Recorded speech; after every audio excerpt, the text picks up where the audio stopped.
ಆಗತ್ತಾ? ಉಪ್ಪಿಟ್ಟಂದ್ರೆ ಇಷ್ಟೊಂದು ಜನಕ್ಕೆ ಇಷ್ಟ ಆಗಲ್ಲ, ಆದ್ರೆ ಈ ತರ ಮಾಡಿದ್ರೆ ಇಷ್ಟಪಡ್ತಿದ್ರು ಇಷ್ಟಪಟ್ಕೊಂಡು ತಿಂತಾರೆ. ಬನ್ನಿ ಹೇಗ್ ಮಾಡೋದು ಅಂತ ಮುಂದೆ ವಿಡಿಯೋದಲ್ಲಿ ನೋಡೋಣ. ನಮ್ ಚಾನೆಲ್ ನ ಫಸ್ಟ್ ಟೈಮ್ ನೋಡ್ತಿರೋ ಸಬ್ಸ್ಕ್ರೈಬ್ ಮಾಡೋದ್ ಮರಿಬೇಡಿ. ಲೈಕ್ ಮಾಡಿ, ಶೇರ್ ಮಾಡಿ, ಕಮೆಂಟ್ ಮಾಡಿ. 1 ಪಾವ್ ಮೀಡಿಯಂ ರವೆ ತಗೊಂಡಿದೀನಿ. ಇದು ಕೆಂಪಾಗೋವರೆಗೂ ಹುರ್ಕೋಬೇಕು. ಮೀಡಿಯಂ ಫ್ಲೇಮ್ ಅಲ್ಲಿ ಹುರ್ಕೋಬೇಕು.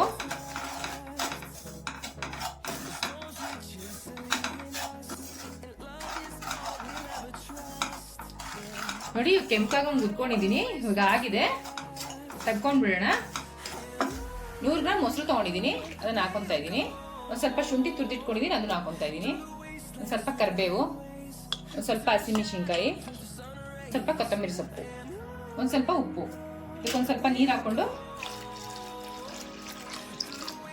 ಇದನ್ನ ಮಿಕ್ಸ್ ಮಾಡ್ಕೊಂಡ್ಬಿಡೋಣ. ಒಂದು ಒಗ್ಗರಣೆ ಮಾಡ್ಕೊಂಡ್ಬಿಡೋಣ. ಒಂದ್ 25 ಗ್ರಾಮ್ ಅಷ್ಟು ಕೊಬ್ಬರಿ ಎಣ್ಣೆ ಹಾಕೊಂತಾ ಇದೀನಿ ನಾನು.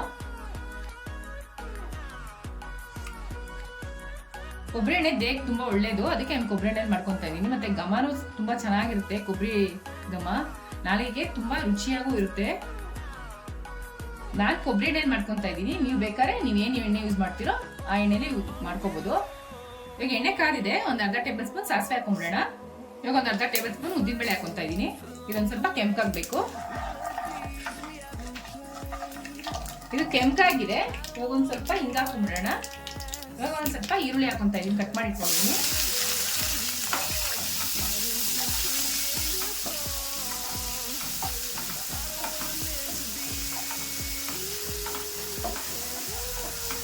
ಈರುಳ್ಳಿ ಒಂದ್ ಸ್ವಲ್ಪ ಕೆಂಪಾಗಬೇಕು, ಅಲ್ಲಿ ತನಕ ಬಾಡ್ಸ್ಕೋಬೇಕು.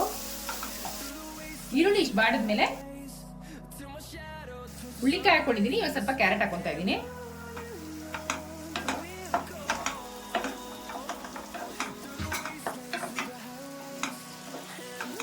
ಇದನ್ನ ಒಂದ್ ಸ್ವಲ್ಪ ಎಣ್ಣೆಲೆ ಫ್ರೈ ಮಾಡ್ಕೊಂಡ್ಬಿಡೋಣ.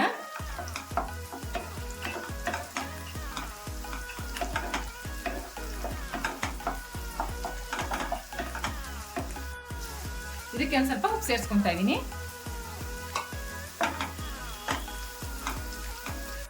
ಇದು ಎಣ್ಣೆ ಚೆನ್ನಾಗಿ ಫ್ರೈ ಆಗಿದೆ. ಇವಾಗ ಹುರಿದಿಟ್ಕೊಂಡಿದ್ವಲ್ಲ ಆ ರವೆನ ಸೇರಿಸ್ಕೊಂತಾ ಇದೀನಿ ಇದಕ್ಕೆ.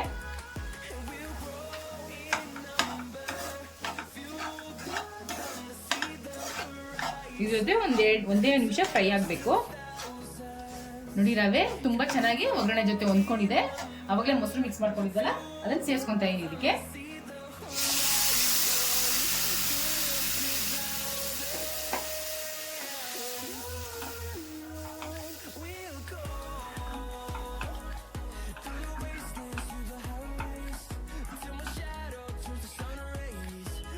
ಒಂದ್ ಲೋಟ ರವೆಗೆ ನಾನು 3 ಲೋಟ ನೀರು ತಗೊಂಡಿದ್ದೀನಿ. ಇವಾಗ 2 ಲೋಟದಷ್ಟು ಮೊಸರು ಜೊತೆ ಮಿಕ್ಸ್ ಮಾಡಿ ಇಟ್ಕೊಂಡಿದ್ದೀನಿ. ಇವಾಗ ಇನ್ನೊಂದು ಲೋಟದಷ್ಟು ನೀರು ಸೇರಿಸ್ಕೊಂತಾ ಇದ್ದೀನಿ. ಇವಾಗ ಇದು ಕುದಿ ಬರಬೇಕು. ಈ ತರ ಕುದಿ ಬರ್ಬೇಕಾದ್ರೆ ಒಂದ್ 2 ರಿಂದ 3 ನಿಮಿಷ ಈ ತರ ಮುಚ್ಚಿಟ್ಬಿಡೋಣ.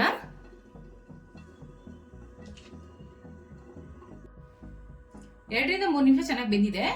ಇವಾಗ ಒಂದ್ಸರಿ ಚೆಕ್ ಮಾಡ್ಕೊಂಡ್ಬಿಡೋಣ. ನೋಡಿ ಎಷ್ಟು ಚೆನ್ನಾಗಿದೆ ಅಲ್ಲ. ನೋಡಿ ಹದನು ಕರೆಕ್ಟ್ ಆಗಿದೆ.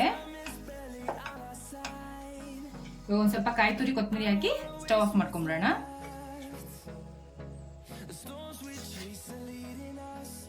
ಮೊಸರು ಪಿಟ್ಟು ಸವಿಯಲು ಸಿದ್ಧ. ತುಂಬಾ ಚೆನ್ನಾಗಿರುತ್ತೆ. ಟ್ರೈ ಮಾಡ್ಬಿಟ್ಟು ಹೇಗಿತ್ತು ಅಂತ ಒಂದ್ಸಲಿ ಕಮೆಂಟ್ ಬಾಕ್ಸ್ ಅಲ್ಲಿ ತಿಳಿಸಿ.